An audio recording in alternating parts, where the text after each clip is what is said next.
Okay, there is no denying that Muslim individual who exercise definitely will feel more thirsty during exercise in the Ramadan fasted state compared to the same exercise in the non-fasted state. So the main concern is what happens if they lose the body water, then what happens if the core temperature might increase to a higher level or to levels that may be not so comfortable. So the best is to take some strategies to reduce this impact. So one of the way is to actually exercise in the morning, not in the afternoon in the hot sun. Okay, in the earlier morning. Okay, that's why it's a bit more shady. And of course, when you exercise in the shaded area, which is just nice because our COVID-19 issue that right, you should try and exercise at home. So at home, okay, in my own room, I can exercise. Okay, so that will have little impact on your thermoregulation, correct? And in order to increase your total body water, because you don't want to lose a lot of water, is to consume a lot of water during the permissible period. That means between after your breaking fast, right, all the way down to your morning sahur meal. Okay. Another strategy, because you see, if you drink lots of water during this permissible period, how much water? Yeah, everybody varies, but I would say maybe about 3 liters of water throughout the entire 8 hours or 12 hours of period. You should at least drink 3 liters of water because generally people lose about a liter or 2 liters of water a day. So you need to have a higher level just above the 2 liters. So it's 3 liters of water, maybe more for a bigger person. Okay, but how do you drink your 3 liters of water? You can drink it 1 liter in 10 minutes, or you can drink bit by bit. So the strategy that you should adopt, because if you drink lots of water at one go, okay, like you cup 1 liter of water within the next 10 minutes, what happens? You're gonna urinate or you're gonna pee a lot of that water because the water just flow through your body and then it's not retained. Okay, it's not retained by the body. So one way or strategy of trying to retain all this water that you're consuming, there's so much water that you're gonna consume, is to drink bit by bit. What I call is the grazing method. So grazing like a cow who eats grass. What they do is they eat bit by bit over the entire day. They eat, they chew, then they swallow, then they move on, then they eat again. So your drinking should be, in a sense, more like that. So you drink maybe say 150 ml. Okay, you drink 150 ml, like a cup, or maybe 200 ml. Okay, a cup, and then wait for 10 minutes, then drink again. Then maybe 10-15 minutes, drink again, another 200 ml. So this is the strategy. By doing that, you actually will help to retain more water in your body rather than drinking 1 whole liter within a short 10 minutes.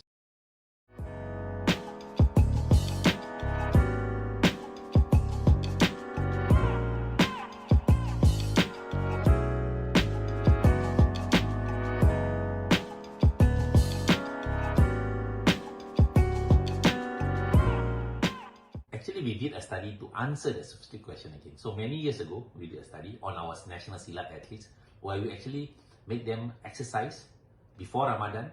Okay, what we did was the exercise was high intensity, we call it high intensity interval exercise. Okay, it's about half an hour to 45-minute session, very tough. Okay, so we make them exercise in the morning before Ramadan at 8 o'clock. Then we make them exercise at 6 o'clock in the afternoon. And then another session in the evening. Say, I think, not mistaken, was 9 o'clock. Okay, we make them exercise in these 3 sessions. Then we the same groups, we make them exercise again during Ramadan at 8 o'clock in the morning. Of course, we give them sahur meal, okay, and then at 6 p.m. so they are fasted state, and then we give them a breaking fast meal, iftar meal, and then they exercise at 9 o'clock. What we found out actually, performance in the evening were the highest. That means performance compared before Ramadan and during Ramadan, they were similar. So that means there were no difference. Okay, between at 9 p.m. It makes sense because in the evening during Ramadan, they have taken their meal, they have drank a lot of water, they have rested slightly a bit, then they perform their exercise. So definitely, compared to before Ramadan and during Ramadan, they were similar. There was no, they are in a non-Ramadan state actually. In fact, they are not fasted.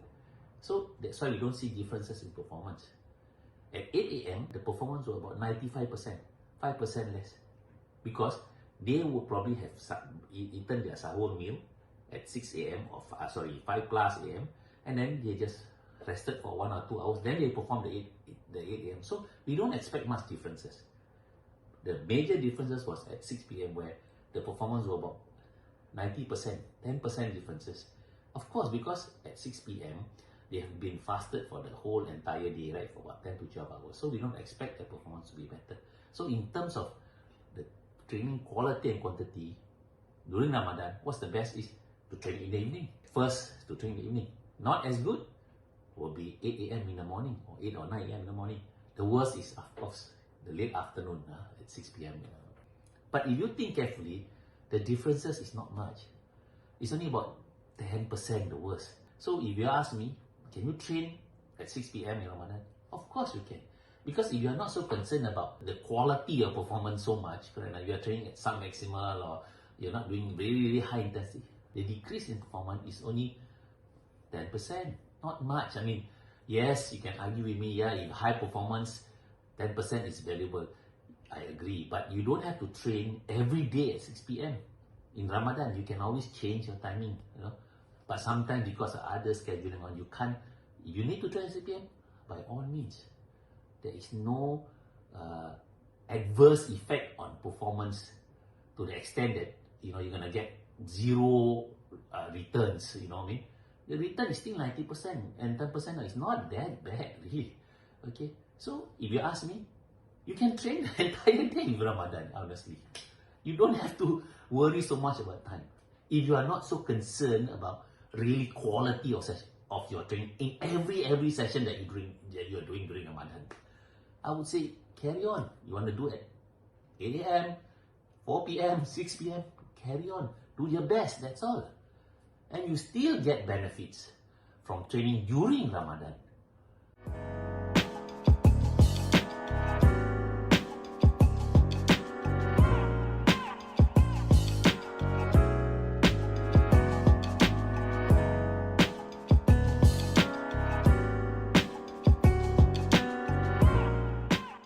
Designing a training program during Ramadan month is not it's not so much different as training outside Ramadan month. The only thing you need to adopt some specific strategies or some unique strategies because of the situation. So a simple strategy is to actually take the first few days of Ramadan as a built-in, a progression built-in to try to get used to exercise in the fasted state, because your body have not been exercising in the fasted state for 10 to 12 hours unless, like I say again, you have been doing this early in the morning. Remember when you wake up, you don't eat anything, you just drink water and then you run, then you are actually already adapted well to training in the Ramadan, in the fasted state. But if you have not, then you should slowly build in, progressively increasing your duration and your intensity over the days, the first few days of Ramadan to what you want. During the daylight time of Ramadan, you make sure that you don't exercise more than, I would even argue,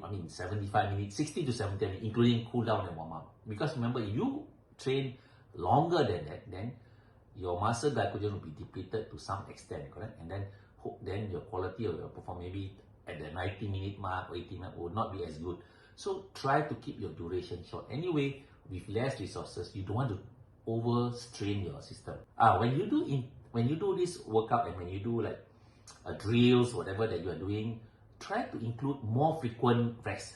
Don't try and do like all continuous. So have more frequent short rest in between. So hopefully by having the rest, you can maintain some level of intensity in your workout.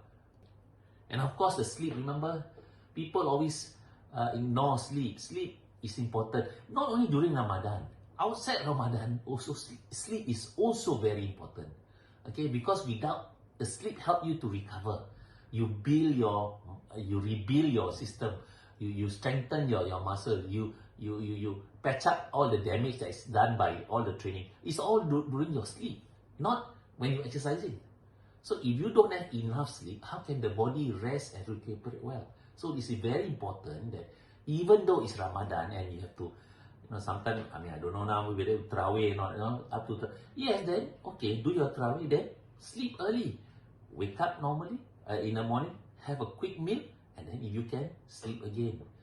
For an hour or two, if you can. If you can't, go to work, you have to go. Then try and take a short nap, maybe during lunchtime.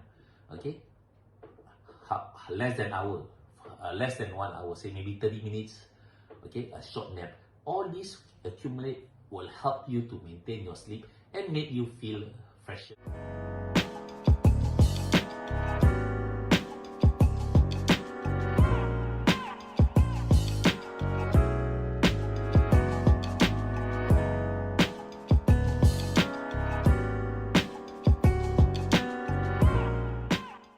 I started doing Ramadan about 20 years ago. When I started out doing this work, trying to investigate the effects of Ramadan on exercise performance, I started out with a negative view of Ramadan fasting in exercise performance. Honestly, really. What I did was I find, Ramadan fasting, you don't have food, you don't have lack of sleep, you don't have water, can't drink. So your performance cannot be as good, correct? But now I've changed my mind actually. I've come to a view to say that Ramadan is actually a positive thing. How do I see it positive? When you exercise, what is exercise? Exercise is a stress, correct? Exercise is to stress your body. Okay? Now, when you exercise, and you exercise in the Ramadan fasted state, you are adding actually additional stress to the body.